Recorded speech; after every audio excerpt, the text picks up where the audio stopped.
नमस्कार, मैं लीजा और आप देख रहे हैं सबरंग समाचार। झारखंड हाईकोर्ट से झारखंड सरकार को एक बड़ा झटका लगा है। आपको बता दूं, 2021 की जो नियोजन नीति, अब तक जितनी नियोजन हुए हैं उन सभी को रद्द कर दिया गया है। अब सरकार कहीं ना कहीं सुप्रीम कोर्ट का दरवाज़ा आगे चल के खटखटाते हुए नज़र आ सकती है, क्योंकि झारखंड हाईकोर्ट के द्वारा जो फैसला आया है उससे सरकार के हाथ में तो निराशा लगी है। झारखंड से 10वीं और 12वीं की अनिवार्यता भी हुई है रद्द। साथ ही साथ आपको बताते चलूं कि हिंदी और इंग्लिश के जो विषय है उसको भी हटाने को लेकर के जो बात हुई थी उसे भी किया गया है खारिज। झारखंड सरकार की विभेदपूर्ण नीति को एक और करारा झटका लगा है।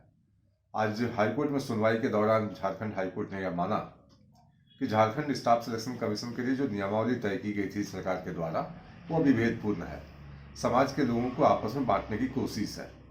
तो कहीं ना कहीं सरकार की जो मंशा थी कि एक खाई पैदा करके राजनीतिक स्वार्थ पूर्ति की जाए, आज उसको हाईकोर्ट ने खारिज कर दिया और यह भी माना कि जिन छात्रों ने यहाँ से बाहर पढ़ाई की हो 10वीं या 12वीं की, हालांकि राज्य के अंदर ही उन्होंने ग्रेजुएशन कंप्लीट किया हो, उनको भी परीक्षा में शामिल होने का अधिकार है।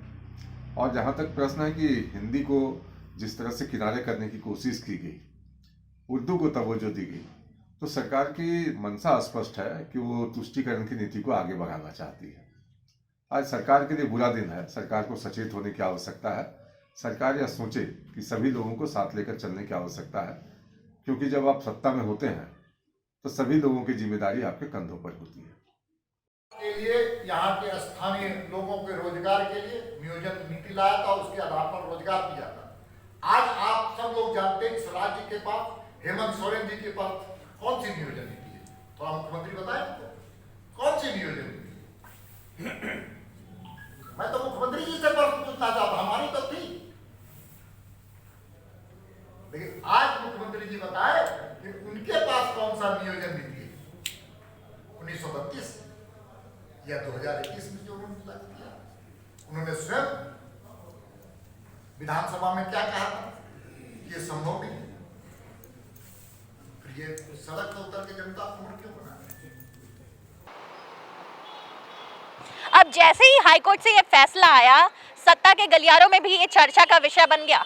सत्ताधारी दल और विपक्ष ने जहां हाईकोर्ट के फैसले को बताया कि एक बड़ा झटका लगा है सरकार को, और वहीं दूसरी तरफ जो सत्ताधारी दल, उनका ये कहना है कि आगे चल करके सुप्रीम कोर्ट का दरवाजा खटखटाते हुए नजर आएंगे, क्योंकि हाईकोर्ट से तो निराशा लगी है। खड़े गए चीज को कैसे स्थापित किया जाता है वो माननीय हेमंत सोरेन जी को पता है। जो लक्ष्य है सरकार का, जो सोच है हमारे मुख्यमंत्री महोदय का, यहाँ के लोगों को, यहाँ के सन ऑफ सॉइल को, यहाँ के माटी के बेटों को कैसे उनका हक और अधिकार दिया जाए, इसी सोच के तहत नियोजन नीति बनाई गई थी। खास करके जो 4th ग्रेड और 3rd ग्रेड की नौकरी है, उस नौकरी में मैक्सिमम यहाँ के लोग लाभान्वित हों, एकोमोडेट हों, यही सोच थी, यही प्रयास था। और मुझे लगता है कि जो नीति बनाई गई थी उसमें ज़्यादा चांसेस था सभी माटी पुत्र ही, स्थानीय लोग ही लाभान्वित होते। लेकिन जब हाईकोर्ट ने, उच्च न्यायालय ने आदेश दिया है, हम अदालत के आदेश के सम्मान करते हैं, लेकिन हम ऊपर की अदालत जाने के लिए स्वतंत्र हैं। न्यायिक विकल्प हमारे पास है। हम यहाँ के लोगों की बेहतरी के लिए जो भी संभव प्रयास होगा वो हम करेंगे, जिसमें सर्वोच्च न्यायालय भी जाना एक शामिल है।